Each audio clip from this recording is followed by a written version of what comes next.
దేవునితో సహవాసం చేస్తున్న మనకి దేవునితో మనము ప్రభువుని అంగీకరించి సహవాసం చేస్తున్నాం.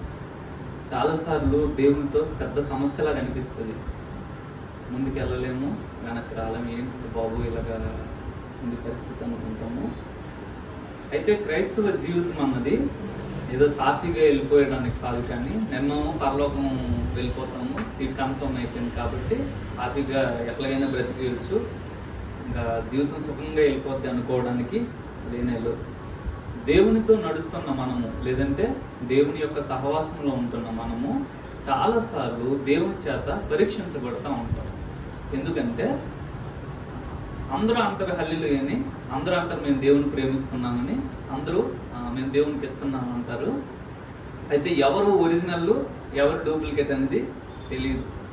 అందుకని దేవుడు ఏం చేస్తారంటే, అందరి హృదయాలను ఎరిగిన దేవుడు, అందరి మనస్సులు హృదయాలు భవిష్యత్తును ఎరిగిన దేవుడు సాధారణమైన వ్యక్తిలాగా, అంటే ఏమీ తెలియనిలాగా మనల్ని టెస్ట్ చేస్తారు, చూస్తారు.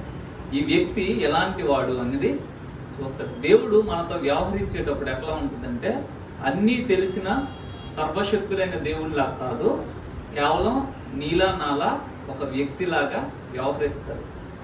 మనం ఎలా అయితే మన జీవిత భాగస్వామిని తెలుసుకోవాలనుకుంటామో, లేదంటే మన ఫ్రెండ్ని మనము బాగా అర్థం చేసుకోవాలనుకుంటామో, అలాగే దేవుడు కూడా ఈ వ్యక్తి ఏంటి, ఈ వ్యక్తి ఎలాంటి వాడు అన్నది దేవుడు పరీక్షించి తెలుసుకుంటాడు. అన్నీ తెలుసు కాబట్టి నేనేంటో దేవుడికి తెలుసు అని మనం అనుకుంటాము. దేవుడేమో ఒక్కొక్క పరీక్ష పెట్టి ఈ వ్యక్తి ఎలాంటి వాడు అన్నది దేవుడు మనసులో ఒక పిక్చర్ అన్నది ఫామ్. డిలేస్, ఆలస్యాలు దేవుని యొక్క ఒక పరీక్ష. మనము ఆదికాండంలో చూస్తాము, 15వ అధ్యాయంలో దేవుడు వాగ్దానం చేస్తున్నారు అబ్రహాముకి. 15వ అధ్యాయము ఆదికాండము 4వ వచనం. యెహోవా వాక్యము అతని యొద్దకు వచ్చి, ఇతడు నీకు వారసుడు కాడు, నీ గర్భావాసమున పుట్టబోచున్నవాడు నీకు వారసుడగునని చెప్పెను. మరియు ఆయన వెలుపలికి అతను తీసుకుని వచ్చి, నీవు ఆకాశం వైపు తేరు చూచి నక్షత్రములు లెక్కించుటకు నీ చేతనైతే లెక్కించమని చెప్పి, నీ సంతానము అలాగవునని చెప్పింది. దేవుడు అబ్రహాముకి ఇచ్చిన వాగ్దానం ఏంటంటే, నేను నీకు ఒక కొడుకునిస్తాను, నీ సంతానాన్ని ఆకాశ నక్షత్రాల్లాగా భూమి మీద ఉన్న ఇసుక రేణువుల్లాగా చేస్తాను. ఈ వాగ్దానం ఇచ్చాడు. కానీ ఇచ్చిన వాగ్దానం ఏమో ఇమీడియట్ గా ఒక ప్రామిస్ ఇచ్చాడు దేవుడు, నేను నీకు ఒక సంతానాన్ని ఇచ్చి ఆ సంతానాన్ని ఇదిగో ఆ సంతానం ద్వారా ఇసుక రేణువుల్లాగా చేస్తాను జనాంగాన్ని అంటారు. కానీ అది ఇమీడియట్ గా రాలే. ఎంత డిలే అయిందంటే, బహుశా ఈ వాగ్దానం ఇచ్చినప్పుడు తన నియర్ 80s లో ఉండొచ్చు అబ్రహాము. 16వ అధ్యాయము 16వ వచనం చూస్తే, హాగరు అబ్రహామునకు ఇష్మాయేలును కనినప్పుడు అబ్రహాము 86 ఏండ్ల వాడు. దేవుడు వాగ్దానం చేశాడు, నియర్ 80s లో దేవుడు వాగ్దానం చేశాడు, నీకు ఒక కొడుకునిస్తానని. ఆ వాగ్దానం నెరవేరేటప్పటికి ఇంకా నెరవేరలేదు. ఈలోపు బహుశా అబ్రహాము సారా ఒక అప్పీల్ తీసుకొచ్చింది, దేవుడు ఎలాగా మీకు సంతానం ఇస్తున్నానంటే అది నా ద్వారానే ఇవ్వాలేంటి, ఎలాగైనా మీ సంతానమే కాబట్టి మీరు నా దాసిని పెళ్లి చేసుకోండి, దాసితో పాటు సంతానాన్ని కనండి అంటే, అవును ఇవన్నీ కూడా లాజికల్ గా ఉంది అనేసి అబ్రహాము ప్రొసీడ్ అయ్యారు. చూస్తే 86 సంవత్సరాలకి ఇష్మాయేల్ని కంటున్నారు. 17వ అధ్యాయము 1వ వచనం చూస్తే, అబ్రాము 99 ఏండ్ల వాడైనప్పుడు యెహోవా అతనికి ప్రత్యక్షమై చెప్తున్నారు, నేను నీకు మరలా కొడుకునిస్తాను అని చెప్తున్నారు. నేను నీకు మరలా ఈ సమయంలో వస్తాను, నేను నీకు కొడుకునిస్తాను. అంటే మనం ముఖ్యంగా చూస్తుంది ఏంటంటే, తన నియర్ 80s లో అబ్రహాముకి వాగ్దానం చేయబడింది. 99 సంవత్సరాలు, సుమారు 15 సంవత్సరాల నుంచి 20 సంవత్సరాల దగ్గర వరకు తన జీవితంలో ఆ ప్రామిస్ అని ఫుల్ఫిల్ అవ్వడము మనం చూడలేదు. బహుశా ఆ సమయంలో దేవుడు అబ్రహాము ఏంటి అన్నది చూస్తున్నారు.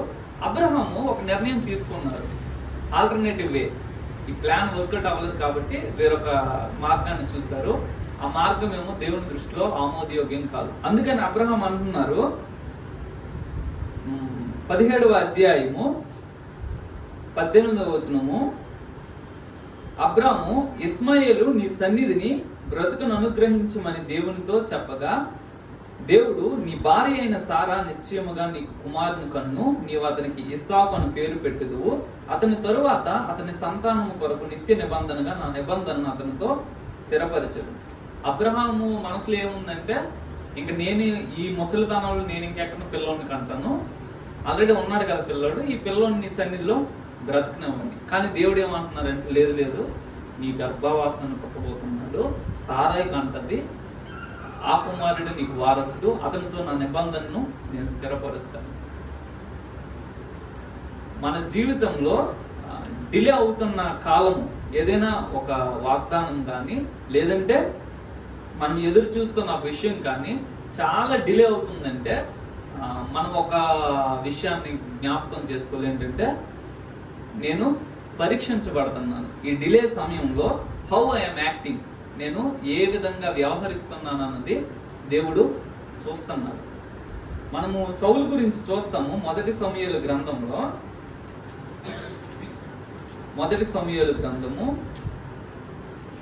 13వ అధ్యాయము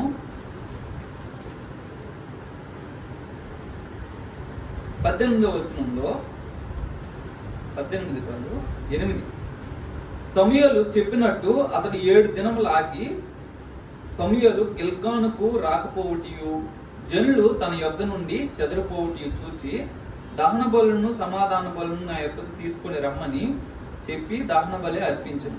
అతడు దహన బలి అర్పించి చాలించిన వెంటనే సమూయేలు వచ్చెను. సౌలు అతన్ని కలుసుకుని అతనికి వందనం చేయటకై బయలుదేరగా. ఇక్కడ మనం చూస్తున్న విషయం ఏంటంటే, సమూయేలు చెప్పారు సౌలుకి, ఇశ్రాయేల్ మీద రాజుగా నియమించి నువ్వు గిల్గాల్కి వెళ్ళి అక్కడ 7 days వెయిట్ చేయు, నేను వస్తాను, వచ్చి మనం రాజ్య పరిపాలన పద్ధతి గురించి మాట్లాడుతానని చెప్తారు. చెప్తే ఈలోపు ఏం జరుగుద్ది అంటే, సౌలుకి ఫిలిస్తీన్లు దండెత్తి వస్తున్నారనే విషయము తెలుస్తుంది. వాళ్ళు ఎలా వస్తున్నారంటే 30,000 రథాలు, 6,000 గుర్రపు రౌతులు, ఇసుకరేణులంత విస్తారమైన జనసమూహం. ఇవన్నీ చూశారు. చూసి సౌలుకి భయం వేసి ఇంక సమూయేలు రాలేదు, తన దగ్గర ఉన్న జనులు చెదిరిపోతున్నారు. ఏం చేయాలో తోచక అతను ఏం చేశాడంటే, దహన బలి తీసుకెళ్లి దేవునికి అర్పించాడు. అది చూడడానికి చిన్న విషయంలా ఉంటుంది, కానీ దహన బలి పాత నిబంధన ప్రకారం కేవలం యాజకులు మాత్రమే అర్పించాలి. యాజకులు చేయాల్సిన పనిని సౌలు చేస్తున్నారు. ఆ డిలే టైంలో వాట్ ఈజ్ సాల్ అన్నది దేవుడు బయటికి తీసుకొని వచ్చారు. సౌలు ఎలాంటి వ్యక్తి అన్నది అది ఫస్ట్ అండ్ బేసిక్. అప్పుడే మేబీ 2 years అవుతుందేమో రాజ్యం మీదకి వచ్చి, కానీ తను ఏంటి అన్నది దేవుడు బయలుపరిచారు. కాబట్టి మన జీవితంలో డిలేస్ ఆర్ టెస్ట్స్. మన జీవితంలో ఆలస్యాలు పరీక్షలు. ఒక విషయం నా జీవితంలో ఆలస్యం అవుతా ఉందంటే, ఈ ఆలస్యం అవుతున్న కాలంలో దేవునితో నేను ఏ విధంగా వ్యవహరిస్తున్నాను అన్నది చాలా చాలా ప్రాముఖ్యం. ఇశ్రాయేలీలేమో దేవుడు వాళ్ళని టెస్ట్ చేసే బదులు వాళ్ళని దేవుడిని టెస్ట్ చేస్తారు. దేవుడు మా మధ్య ఉన్నాడా, దేవుడు ఇది ఇవ్వగలడా, అది ఇవ్వగలడా, దేవుడు మొత్తం వాళ్ళని కణాలలోకి అడుగు పెట్టకుండా చేస్తారు. మనం ఏం చూస్తున్నామంటే, ద గాడ్ వి వర్షిప్, ఏ దేవుడిని అయితే మనం ఆరాధన చేస్తున్నామో ఆ దేవుడు కొన్నిసార్లు మన జీవితంలో ఆలస్యం చేస్తాడు.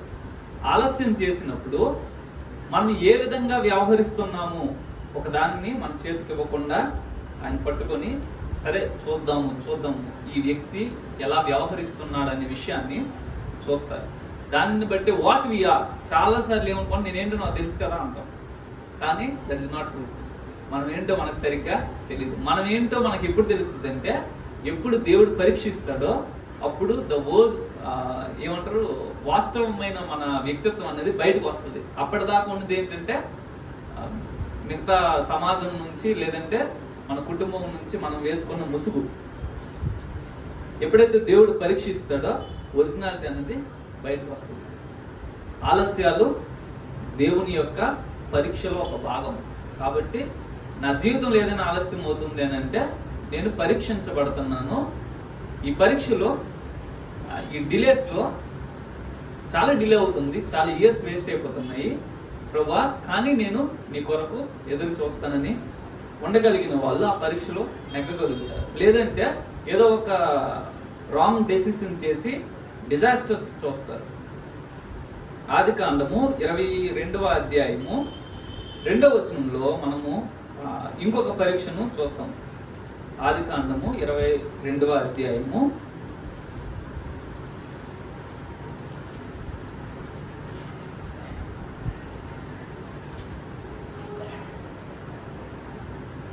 అప్పుడు ఆయన, నీకు ఒక్కడై ఉన్న నీ కుమారుణ్ణి అనగా నీవు ప్రేమించు ఇస్సాకును తీసుకుని మోరియా దేశమునకు వెళ్ళి అక్కడ నేను నీతో చెప్పబోవు పర్వతంలో ఒక దాని మీద దహన బలిగా అతన్ని అర్పించమని చెప్పాను. లేక లేక ఉంటాడు ఇస్సాకు. దేవుడు ఏమంటున్నారంటే నువ్వు ఇస్సాకును తీసుకెళ్ళి బలి. అది చెప్పడం కూడా ఎట్లా చెప్తున్నారంటే నీ కొడుకు ఇస్సాకును తీసుకెళ్ళి ఇవ్వు అనట్లేదు. ఏమంటున్నారు, నువ్వు ప్రేమిస్తున్న, చూడండి అక్కడ నీకు ఒక్కడై ఉన్న ఓన్లీ సన్ అనగా నీవు ప్రేమించు ఇస్సాకును, చాలా ప్రేమిస్తున్నావు కదా, ఆ వ్యక్తిని తీసుకెళ్ళి దహన బలి. ఇంకొక పరీక్ష ఏంటంటే విశ్వాస జీవితంలో నువ్వు బాగా ఇష్టపడేదాన్ని, బాగా ప్రేమించేదాన్ని, ఇది ఓన్లీ థింగ్ ఏదైతే అనుకుంటావో దేవుడు అంటారు గివ్ దట్ ఓన్లీ థింగ్. ప్రభు ఇవన్నీ ఉన్నాయి కదా, ఇవేమైనా అడగొచ్చు కదంటే లేదు లేదు నాకు ఆ ఒక్కటి ఇవ్వ చాలు అంటారు. అది చాలా కష్టం అవుతుంది. అబ్రహాంకి గొర్రెలు అడిగినా లేకపోతే దాసదాసీలను అడిగినా గుడి కట్టించమన్నా ఇంకే చేయమైనా చేసేస్తాడు. కానీ అబ్రహాంకి దేవుడు ఏమన్నాడంటే నీకు ఒక్కడే ఉన్న ఒక్క కొడుకు, లేక పుట్టాడే ఆ కొడుకు, నువ్వు బాగా ప్రేమిస్తున్నావే ఆ కొడుకుని తీసుకొచ్చి నాకు బలిచ్చాను. దేవుడు మనల్ని పరీక్షిస్తుంది. బాగా ఇష్టమైన దాన్ని, కంఫర్ట్ జోన్ లేదంటే బాగా మనం ఇష్టపడే వ్యక్తిని, పరిస్థితిని వదులుకోవడానికి for the sake of God, దేవుని కొరకు వదులుకోవడానికి, దేవుని కొరకు అర్పించడానికి మనము ఇష్టపడుతున్నామా లేదన్నది when we are tested, పరీక్షించబడినప్పుడే చెప్తాను. ఇప్పుడు అందరు దేవుని ప్రేమిస్తున్నారంటే అందరం చేయలేదు, నేను ప్రేమిస్తున్నాను. కానీ అబ్రహాము లాగా మనము పరీక్ష చేయబడినప్పుడు తేలిపోతాం. ప్రభా ఎట్లా ప్రభా, మరి మానవత్వం లేకుండా అలా ఎలా అడుగుతాం, నువ్వు కన్న కొడుకుని ఇచ్చేయమంటావు ఏంటి, ఇంకేదైనా అడగొచ్చు కదా అని సజెషన్స్ ఇస్తాం. కానీ దేవుడు ఏంటంటే మన హృదయాన్ని చూస్తాడు. How this fellow will react. దేవుడు నిజంగా ఆ బలిని తీసుకోలేదు, ఆపేశారు.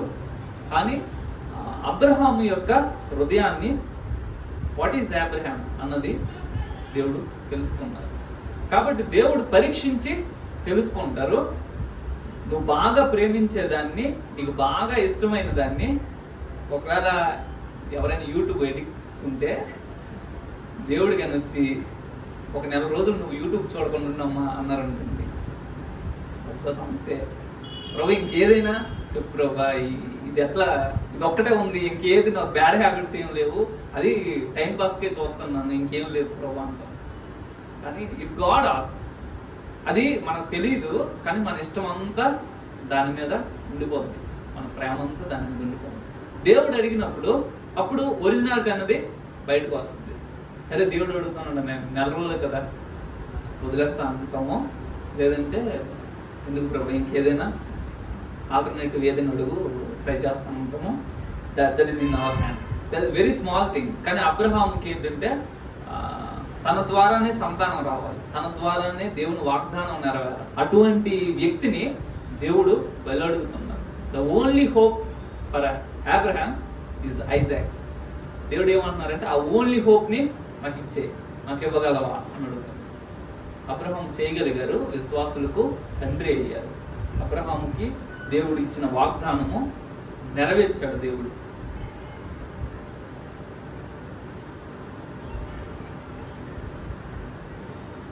సామెతల గ్రంథము 30వ అధ్యాయము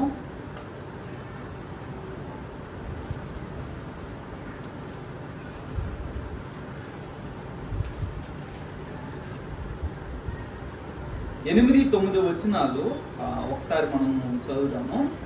వ్యర్థమైన వాటిని అబద్ధములను నాకు దూరముగా నుంచుము, పేదరికమునైనను ఐశ్వర్యమునైనను నాకు దయచేయకుము, తగినంత ఆహారము నాకు అనుగ్రహింపుము. ఎక్కువైన ఎడల నేను కడుపు నిండిన వాడినై నిన్ను విసర్జించి యెహోవా ఎవడని అందునేమో, లేక బీదనై దొంగిలి నా దేవుని నామమును దూషించునేమో. చూడండి, భక్తుడు చేస్తున్న చాలా తెలివైన ప్రార్థన ఇక్కడ మనం చూస్తున్నాం. ప్రభువా, నాకు ధనమేమి వద్దు, రిచ్ ఆ పొజిషన్ నాకు వద్దు, పేదరికం కూడా వద్దు, ఏదో తిండి గడిస్తే చాలు అని అడుగుతున్నారు. ఎందుకు ఇలా అడుగుతున్నారంటే తను చెప్తున్నారు, వాట్ ఐఎమ్ అనేది నాకు తెలియదు. నువ్వు నాకు రిచ్నెస్ ఇచ్చావనుకో అప్పుడు దేవుడు ఎవడైనా అంటానేమో, లేదు నువ్వు నాకు పేదరికం ఇచ్చావనుకో నేను దొంగిలి నీ నామాన్ని దూషిస్తానేమో. వాట్ ఐఎమ్ అనేది ఐ డోంట్ నో. కాబట్టి నువ్వు నాకు ఈ 2 ఇవ్వద్దు అంటున్నారు. సో మనం ఇక్కడ గమనించాల్సిన విషయం ఏంటంటే, దేవుడు ఒక వ్యక్తిని ఆశీర్వదిస్తాడు. చాలా మంది ఏమంటారంటే ఈ డబ్బు అంతా లేకపోతే ఈ పొజిషన్ అంతా ఇదంతా కూడా దేవుని ఆశీర్వాదం ఉంది అని అంటారు. కానీ ఆశీర్వాదము ఒక పరీక్ష అనేది చాలా మందికి తెలియదు. దేవుడు నీ చేతికి బోల్డ్ అంత ఇస్తాడు, ఇచ్చి చూస్తాడు how this fellow is acting, ఏ విధంగా ఆ ఉన్నదాంతో నడుచుకుంటాడు, ఏ విధంగా తిని వ్యవహరిస్తాడు అన్నది దేవుడు చూస్తున్నారు. చాలా మంది చాలా కడుపేద స్థితిలో దేవుణ్ణి నమ్మకంగా అనుసరించి ఒకసారి దేవుడు బ్లెస్ చేశాక, ఒకసారి వారిని ఆర్థికంగా స్థిరపరిచిన తర్వాత ఎక్కడ వాళ్ళ అడుగుజాడలు కనిపించకుండా నాశనం అయిపోయిన వాళ్ళు క్రైస్తవంలో కొన్ని కోట్ల మంది ఉంటారు. ఏమీ లేనప్పుడు దేవుడా దేవుడు అని దేవుని సన్నిధిని వెతికిన వాళ్ళేమో ఉద్యోగాలు వచ్చి సంపద వచ్చి బాగా ఐశ్వర్యవంతులు అయిన తర్వాత ఆ దేవుణ్ణి పట్టించుకోకుండా వాళ్ళ ఉద్యోగాల్లో వాటిల్లో బిజీ అయిపోయారు. ఎక్కడ బ్రదర్ దేవునికి సమయం ఇవ్వడానికి సమయము లేదు. They true nature. చాలా మంది ఏమనుకుంటారంటే మాకు డబ్బులు ఉంటే మేము దేవునికి ఇస్తామని అంటారు. డబ్బులు లేవు కాబట్టి ఇవ్వలేకపోతాను, ఉండుంటే కోట్లు ఇచ్చేసే వాళ్ళం అంటారు. లేదు నువ్వు నీ దగ్గర ఉన్న దాంట్లో నువ్వు ఇవ్వకపోతే కోట్లు వచ్చినా సరే ఇవ్వవు. నేను ఉన్న దాంట్లో దేవునికి ఇవ్వకపోతే నేను ఇవ్వనే ఇవ్వను. నా ట్రూ నేచర్ అనేది దేవుడు 2 విధాలుగా టెస్ట్ చేస్తారు. ప్రతి క్రైస్తవుడికి పేదరికాన్నైనా లేదంటే ధనిక స్థితినైనా రెండిట్లో ఏదో ఒకటి ఇస్తాడు, ఇచ్చి చూస్తాడు. పేదరికంలోకి వెళ్ళిన వాళ్ళేమో అరే యేసు ప్రభు నమ్ముకుంటే ఏదో దీవిస్తాడు, ఉద్యోగాలు వస్తాయి, పెళ్లిళ్ళు అవుతాయి, అన్ని విషయాలు దీవించబడతామని నమ్ముకుంటే ఈ యేసు ప్రభు ఏంటి ఏమీ చేయలేదు, వీళ్ళకన్నా విగ్రహారాధకులే బెస్ట్, అటువైపు వెళ్ళిపోతేనే మంచిదేమో అని చాలా మంది అనుకుంటారు.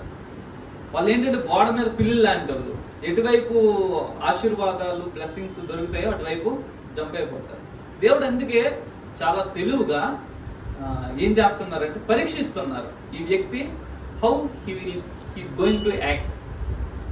ఇప్పుడు వరకు బాగా ధనికుడు, ఒక్క రోజులో నీ ధనిక స్థితి అంతా తీసేస్తాను, బాగా పేదం చేస్తాను, అప్పుడు నా పట్ల ఈ వ్యక్తి వ్యవహరించే తీరు ఏమనుకుంటున్నాడు?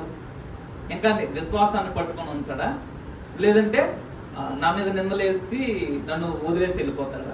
యోగ విషయంలో మనం అదే చూస్తాం. ఒక్కరోజు అన్ని తీసాడు, 2సారి వచ్చి ఉన్నకాడికి మొత్తాన్ని ఆరోగ్యంతో సహా తీసాడు.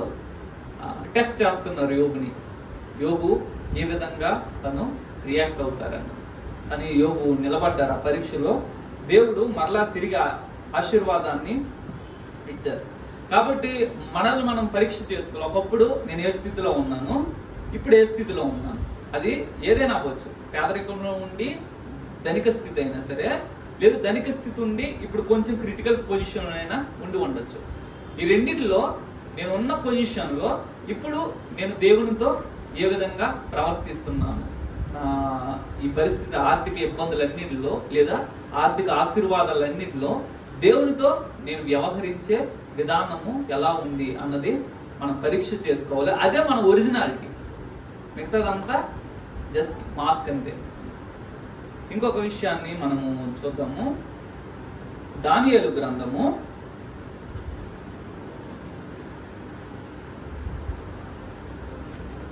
4వ అధ్యాయము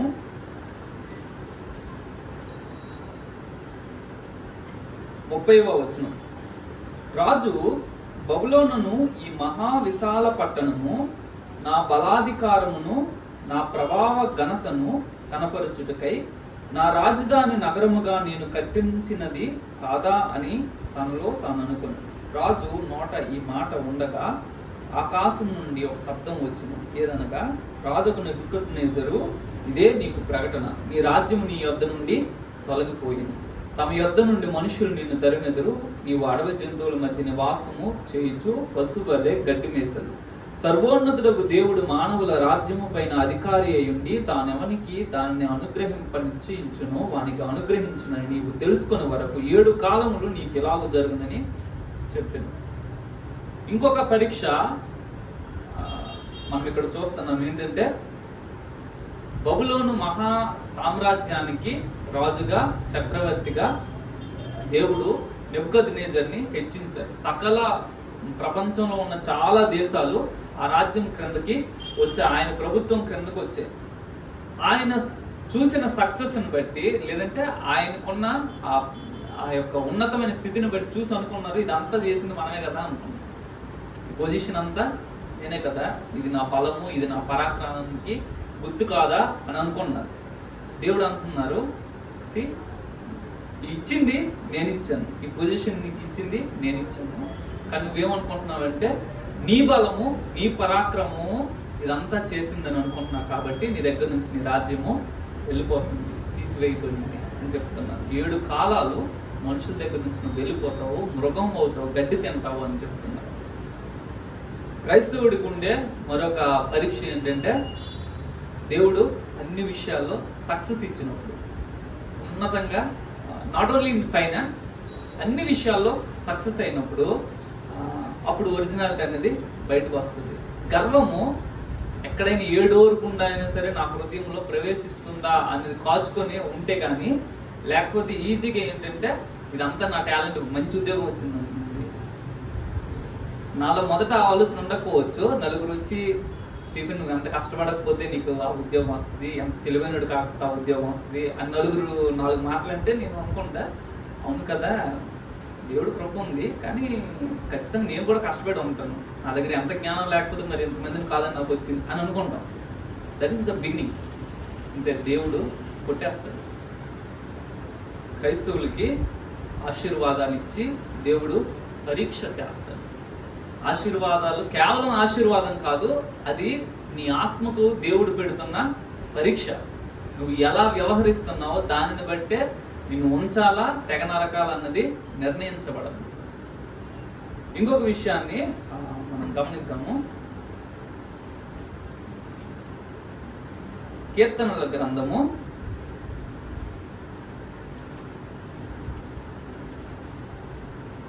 89వ అధ్యాయము 89వ కీర్తన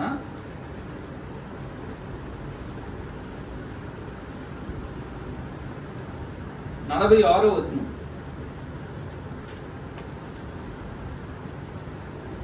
యెహోవా ఎంతవరకు నీవు దాగియుందువు, నిత్యము దాగియుందువా, ఎంతవరకు నీ ఉగ్రత అగ్నివలె మండును, నా ఆయుష్కాలం ఎంత కొద్దిదో జ్ఞాపకం చేసుకును, ఎంత వ్యర్థముగా నీవు నరులందరినీ సృజించి ఉన్నావు.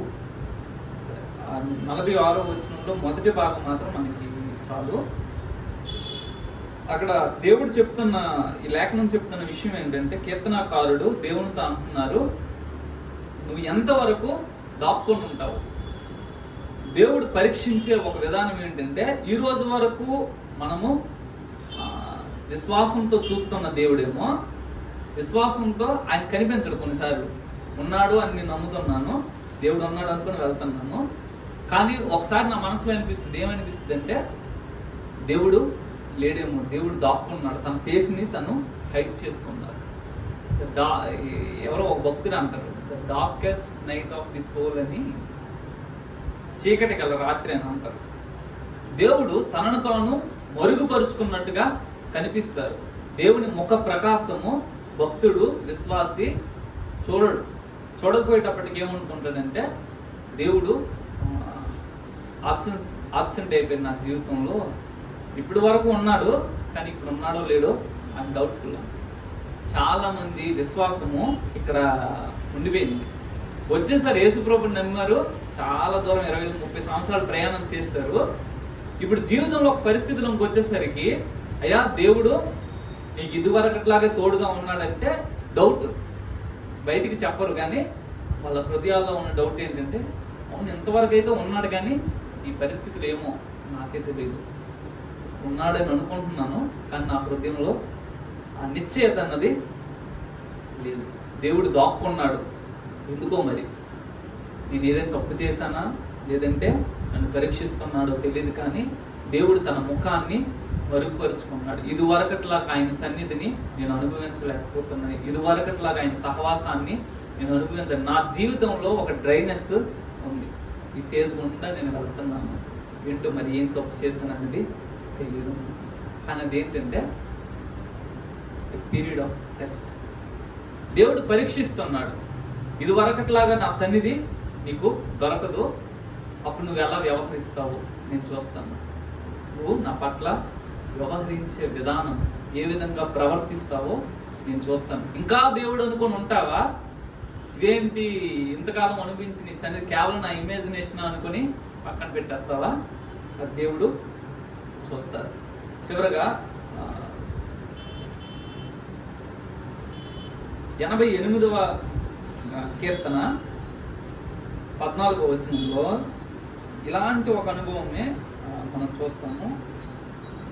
88:14 యెహోవా నీవు నన్ను విడుచుట ఎలా, నీ ముఖము నాకు చాటు చేయుట ఎలా.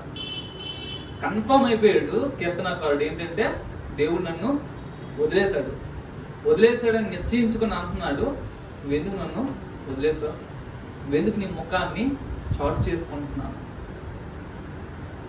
చాలా కాలం దేవునితో మనం నడిచిన తర్వాత దేవుడు గాఢాంధకార రోజులు నేను సంచరించినా నేను భయపడను అంటాం కదా. ఆ కీర్తన బాగా పాడుతాము. భయపడము. ఎప్పుడు భయపడము అంటే దేవుడు మనతో ఉన్నాడు కాబట్టి భయపడము, ఉన్నాడని నమ్ముతున్నాం కాబట్టి భయపడము. కానీ ఈ అనుభవం మనకు వచ్చింది అనుకుంది, జీవితంలో వెళ్తున్నది డార్కెస్ట్ నైట్ లాంటి పరిస్థితులు, చాలా క్లిష్టమైన ఎడారి అనుభవాలు, లోయ అనుభవాలు. ఈ లోయ ఎడారి అనుభవాల్లో దేవుడు నాతో ఉన్నాడు అనుకుంటే నేను దాటగలను. కానీ ఇప్పుడు నా హృదయంలో కన్ఫర్మ్ అయిపోయింది. ఏంటి కన్ఫర్మ్ అయిందంటే దేవుడు నన్ను వదిలేశాడు. ఇప్పుడు ఎంత కష్టం ఉంటుంది చూడండి, జీవితము చాలా భారం అయిపోతుంది. దేవుడు ఉన్నాడు అనుకుని కదా నేను నడుస్తున్నాను, సడన్ గా నా మనసులో నిశ్చయిత వచ్చేసింది, దేవుడు వదిలేశాడు. ఎందుకు వదిలేశావు దేవా అని నేను అడుగుతున్నాను. అది చాలా కష్టమైన పొజిషన్. మరి ఏం చేయాలి క్రైస్తవుడు అంటే, ఏమో నాకు తెలీదు, దేవుడు ఉన్నాడు ఆయన పట్టుకున్నాడు. నాకేమో హృదయంలో ఖచ్చితంగా కన్ఫర్మేషన్ ఏంటంటే దేవుడు వదిలేశాడు, కానీ ఉన్నాడు అనుకొని ఆ చెవిటి కప్ప ఎక్కడం ఉంటుంది కదా బావిని, అది ఎగురుతా ఉంటుందంట. మిగతావన్నీ ఎక్కలు ఏదో సంథింగ్ అంటే దానికి చెవుడు అదేమో ఎక్కుతా ఉంటుంది, ప్రయత్నం చేస్తూ ఉండి బయటకు దూకేస్తుందంట. థింగ్ ఈస్ సాతాను వచ్చి చెప్తాడు, లేకపోతే నీకే అనిపిస్తుంది. ఈ భక్తుడికి ఏమనిపిస్తుందంటే కన్ఫర్మ్ హృదయంలో నిశ్చయత వచ్చేసింది, దేవుడు నన్ను విడిచిపెట్టేశాడు అనే నిశ్చయత వచ్చేసి అడుగుతున్నాయి, దేవా నువ్వెందుకు నన్ను విడిచిపెట్టేశావని దేవుడిని అడుగుతున్నారు. క్రైస్తవుడికి దేవుడు నన్ను విడిచిపెట్టేశాడు అని అనిపించినప్పుడు ఏం చేయాలి అంటే స్టిల్ గోయింగ్ ఫార్వర్డ్. ఈ చీకటి కాలంలో క్లిష్టమైన నా ఆత్మీయ దౌర్భాగ్యపు స్థితిలో నాకు అనిపిస్తుంది దేవుడు నన్ను వదిలేశాడని. దానికి నిశ్చయంగా నా హృదయంలో ఆ నిశ్చయత అనేది ఉంది, కానీ ఇప్పుడు నాకు వేరే ఆప్షన్ లేదు. ఉన్న ఒకే ఒక ఆప్షన్ ఏంటంటే దేవుణ్ణి వెంబడించడం. వెనక్కి వెళ్ళడానికి లేదు, వెనక్కి ఫరో సైన్యం తరుముకొని వస్తుంది, వెళ్తే ముందుకే వెళ్ళాలి. చస్తే అక్కడ చస్తాను, బతికితే బతుకుతాను. అంతేగాని వెనక్కి వెళ్తే వాళ్ళేమి ప్రాణాలతో ఉంచరు, లేదంటే బానిసత్వంలో తప్పితే స్వాతంత్రం ఉండదు. కాబట్టి దేవుడు నన్ను వదిలిపెట్టేశాడు అని మన హృదయాల్లో నిశ్చయమైనప్పుడు కూడా అలాంటి పరిస్థితి బహుశా ఏదో ఒక సమయంలో మీ జీవితాల్లో ఖచ్చితంగా వస్తుంది, నా జీవితంలో ఖచ్చితంగా వస్తుంది. ఆ క్లిష్ట పరిస్థితిని చూసి దేవుడు నాతో ఉంటే ఇలా ఎందుకు ఉంటుంది నా జీవితం, సాతాను వచ్చి అన్నాడు, దేవుడు నీతో ఉంటే నీ బ్రతుకు ఎందుకు ఇలా ఉంటుంది, దేవుడు నిన్ను వదిలేశాడు కాబట్టి నీ బ్రతుకు ఇలా ఉంది అని చెప్తాడు. ఆ చూడడానికి రుజువులన్నీ కనిపిస్తాయి. దేవుడు పట్టుకొని ఉంటే ఒక విషయంలో కాకపోతే ఒక విషయంలోనైనా ఆశీర్వాదం ఉండదా? మరీ ఇంత శాపగ్రస్తంగా నేను ఎలా ఉంటాను, ఖచ్చితంగా వదిలేసే ఉంటాడు. అలా నిశ్చయమైనప్పుడు కూడా దేవా నాకు అనిపిస్తుంది నువ్వు నన్ను వదిలేస్తావని, నా మట్టుకు నాకు అది నిశ్చయం అవుతుంది. Still I'm trusting you, still I'm following you. నేను అయినా సరే ముందుకు వెళ్తాను. నా దేవుణ్ణి విడిచిపెట్టి నేను వెళ్ళిపోలేను. నాకు వేరే ఆప్షన్ లేదు. నేను ఎప్పుడు అంటాను ఏంటంటే నాకు ఏసై కంటే బెటర్ ఆప్షను లేదు. ఒకవేళ జీవితంలో ఎప్పుడైనా ఏసై కంటే మంచోడు ఎవడైనా దొరికితే ఏసైని వదిలేయడానికి నేను రెడీ. ఆ నిశ్చయంతోనే నేను ఏసైని వెంబడిస్తున్నాను.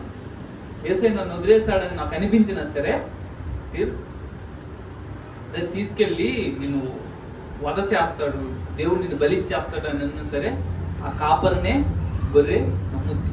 ఆ కాపరి తీసుకెళ్తున్నాడు ఎక్కడికి, స్లాటర్ హౌస్కి తీసుకెళ్ళి బలి ఇచ్చేస్తాడు. Still sheep trust the shepherd. కాబట్టి నా దేవుణ్ణి నేను నమ్ముదా.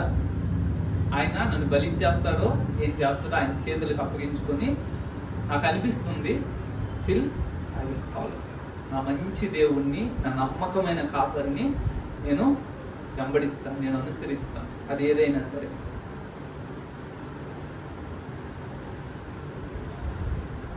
పదమూడవ కీర్తన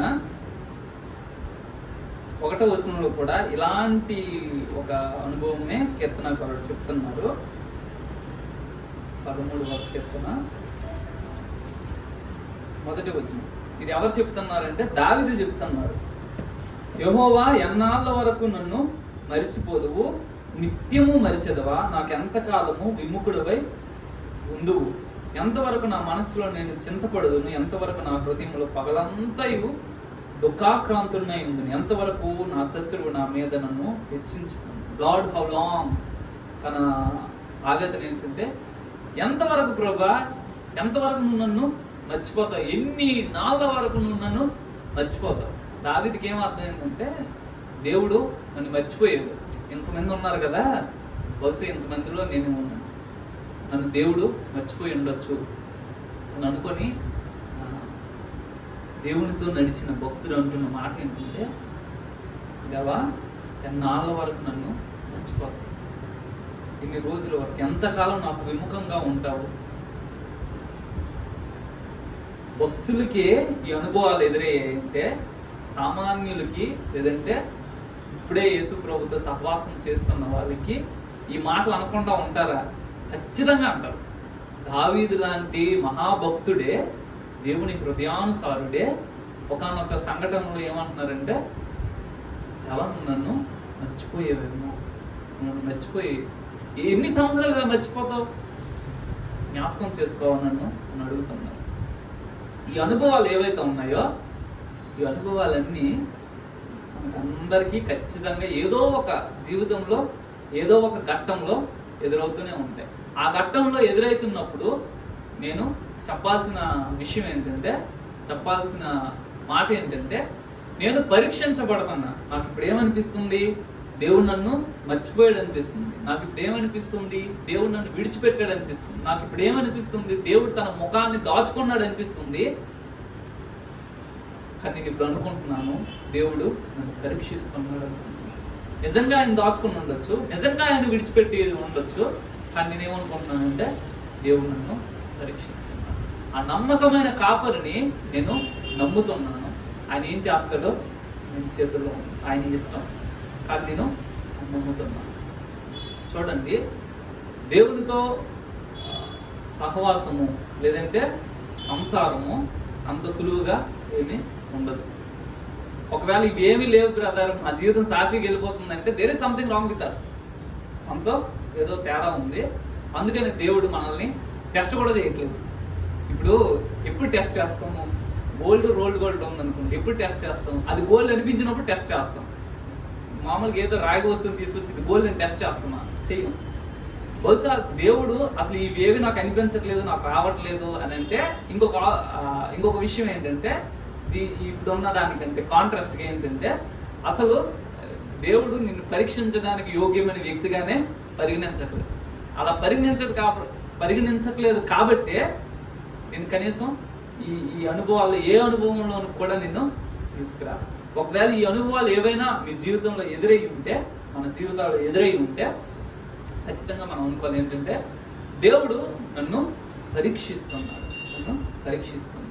నేనేంటి అన్నది ఒక స్నేహితుడిగా ఆయన తెలుసుకోవాలనుకుంటున్నాను. నేనేంటి అన్నది ఒక జీవిత భాగస్వామిగా ఆయన తెలుసుకోవాలనుకుంటున్నారు.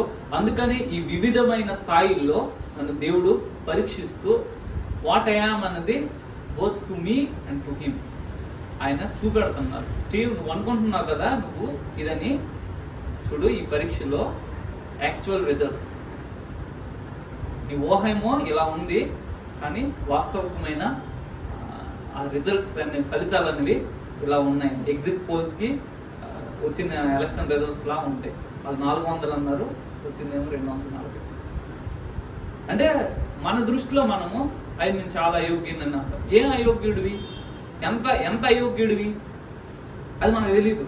నేను దేవుని సన్నిధిలో చాలా అయోగ్యను, కానీ దేవుడు దాన్ని ఒక పేపర్ మీద తీసుకొని వస్తాడు. స్టీవ్, నువ్వు అనుకుంటున్నావు కదా అయోగ్యుడు అని. అయోగ్యుడు కదా, అయోగ్యుడు కంటే కూడా కిందకి ఉన్నాము, ఇంకా తక్కువది నీకు వచ్చిన మార్క్స్ ఇవి చూడు అనేసి. కాబట్టి ఏంటంటే మన జీవితంలో ఈ పరిస్థితులన్నీ ఏదో ఒక పరిస్థితి గుండా ఇప్పుడు వెళ్తున్నట్లయితే, ఒకటి దేవుడు నన్ను పరీక్షిస్తున్నాడు, నేను ఈ పరీక్షలో నెగ్గాలి. ఏది రాలేదంటే there is something wrong with me. కనీసం దేవుడు పరీక్షించడానికి కూడా నా భక్తి జీవితము పనికి రావట్లేదు. ప్రభా, ఈ పరీక్షకు కూడా నేను నోచుకోలేకపోయినా ఏంటి నాతో ఉన్న ప్రాబ్లం అన్నది నేను పరీక్ష చేసుకోవాలి. దేవుడు ఈ మాటలను మన వినికిల్లో దీవించుకుంటారు. ఒక మాట ప్రార్థన చేసుకుంటాము. పరిశుద్ధుడైన తండ్రి, జీవం కలిగిన దేవా, మీకు వందనాలు, మీకు స్తోత్రాలు. దేవుడు మమ్మల్ని పరీక్షించడము దేవా, ఆ పరీక్షలో మేము నెగ్గడము దేవా, రెండు మేము చూడాలి. ప్రభా, మాకు సహాయం దయచేయండి. ఎప్పుడైతే దేవుడు మాకు దూరంగా ఉన్నాడు, దేవుడు దేవా ఇప్పుడు మమ్మల్ని మర్చిపోయారు దేవా, మీరు మా చెయ్యి విడిచిపెట్టారు అనిపిస్తుందో, అప్పుడు కూడా విశ్వాసంతో మిమ్మల్ని వెంబడించడానికి మాకు అందరికీ సహాయం చేయండి దేవా. మాలో ప్రతి ఒక్కరము ఉన్న వివిధ పరిస్థితులు మీకు తెలుసు ప్రభా. ఆ పరిస్థితులన్నిటిలో మేము ఏ విధంగా మీ పట్ల నడుచుకుంటున్నామో దేవా, అది కూడా తెలుసు. మాకు సహాయం చేయండి. ఆ పరిస్థితులు ఎక్కడా నేను సిగ్గుపరచకుండా మాకు కృపేమని ప్రార్థన చేస్తున్నాం. మమ్మల్ని మీరు బలపరచండి. ఈ వాక్యాన్ని మా హృదయాల్లో మీరు ముద్రించండి. మర్చిపోకుండా మాకు సహాయం దయచేయండి. యేసు నామమున